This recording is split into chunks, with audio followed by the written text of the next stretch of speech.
Mpitana Kalanzi Barbara okuva Mpigi vudde Mpigi. Tuze kubanja sente abanzize kubanja sente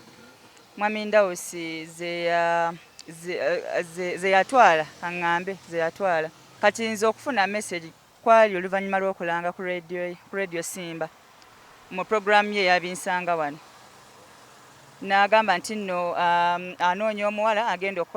agenda okukola mu Apple Farm ey'omu America California. Kati awamu ne tujja bwe tunengenda kusimba ne mukwasa sente obufaananyi n'ekifaananyi ekiwanvu byonna nembimuwa naye twagenda okukomekkereza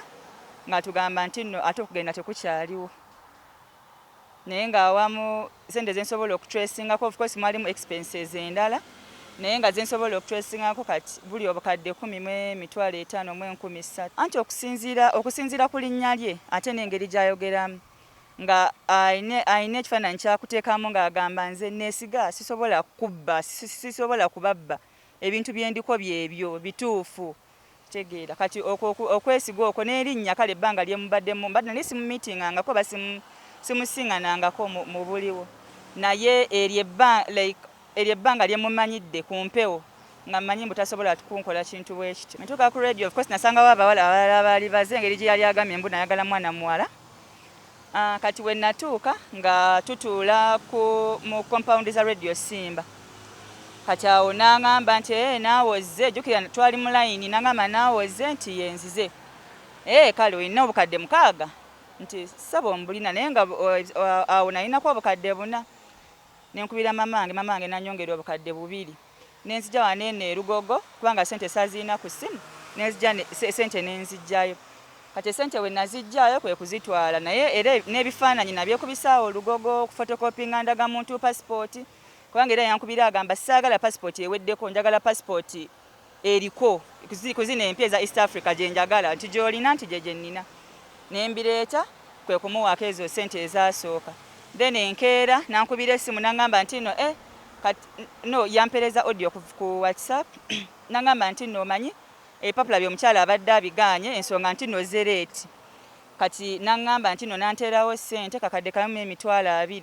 nangamba nzimusindikire enkeera ezo era nengamba mama wange nanyongera kakadde kamu nalinako 2,000 nemusenya kakadde kamu 2,200 kati zino endala ezize zijja nga badde nga yekwasa obusongasonga kugira kukyusa tiketi buli saawa tiketi zikyuse tugenda kukyusa ennyonyi paka bwe twatuuka kwezo sente we yatugambira mbu nate okugenda tekukyaliyo. Kati awo kwe kuŋŋamba nti nno kale tewali buzibu sente ngenda kukola ki ngenda kuzibawa naye oluva olwo nemmanja sente nga siva mu inbox ye sebo waŋŋambe leero sebo waŋŋambye enkya sebo biki kati netugesa nemugamba nga ndaba mwekubyeko nnyo nemuwa Stanbic account number yange nga manyi kino sente zonna agenda kukola ki kuziteekako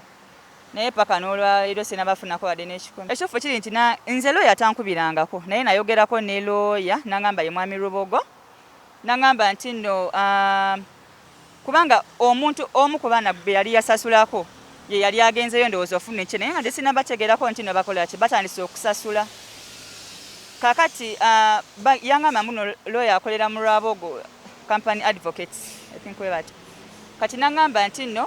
bwe nayogera n'oli nangamba munnange nze bansasudde kanso ankubidde owa Mwami Ndausi nemugamba nze sinabafunako simu yonna eva wa looya nangamba kale tewali buzibu kati nampa oyo mwana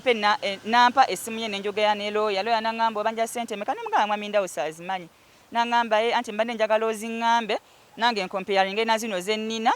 ndabe engeri gye tukusasulako ekitundu nemugamba kulwaki munsasulako ekitundu kati awo busungu bwe bankwata essimu nenjijjako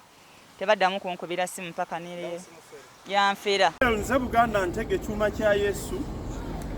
gwe muwulira Omulangira Ndausi gwayogerako mu audio ze nga afera abantu nti kyuma kya Yesu Ntege Williams yafiirwa daddy we ali mu America akolera ku baana visa abafunira emirimu mu Apple Farm nti bajje bakole. Njagala okulabula eggwanga lyonna ne bannayuganda bonna ababbiddwa nti nze nga Buganda Ntege kyuma kya Yesu sigendangako mu America era ndi wano mu kibuga Toronto ebigambo ebyo mulaba emabega bitegeeje eyo bw'olaba ekigambo ekyo omanya nti omuntu ali Canada ali Toronto era njagala okukakasa bannayuganda abandaba nti eno ye kaadi yange sigendangako mu America era nze ndi mutuuze wano e Canada. Kakati omuntu yenna gwe bafeeze ssente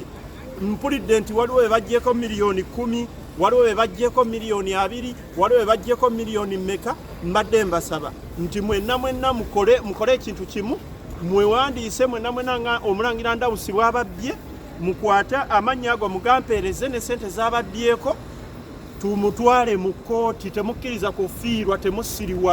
temugeza ne musiriwala. Oyo Omulangira Ndausi wa NRM, nze siri wa NRM, ndi wa People Power. Kakati omuntu bw'akugamba nti nno kyuma kya Yesu ate akolagana n'Omulangira Ndausi, nze simmanyi ekisooka talina namba yange ya simu, nange sirina namba ya simu, sirina kyamwetaaza. Nze nali nkolera ku WBS, ye ng'akolera ku Radio Simba. Kati tulina nkwatagana yonna yadde n'emu n'Omulangira Ndausi, era mwegaana ng'ensi eraba ng'ensi ewulira. Abawe ssente zammwe, era ngenda kuteekateeka ne baloya bange tumukube mu kkooti olw'okukozesa amannya gange mu bukyamu. Nze sirinyangako mu America, ndi Toronto mu Canada.